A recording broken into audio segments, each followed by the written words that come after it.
Select the models for retainer service. Press Browse Files or simply drag and drop multiple files at once. Next, configure all the parameters you need, ranging from the model type to waxing settings and bracket removal.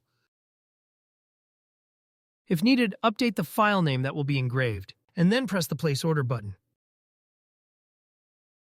Go to the Orders tab, and after a few minutes, the scan will finish processing. Then you can open the scan by pressing the View 3D button to inspect the result. In the viewer, we can see that the case name gets automatically engraved.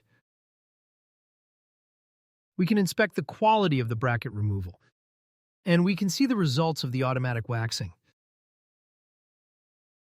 When happy, we can download the results on the right side. If this sounds interesting, click on the link in the description to request a demo.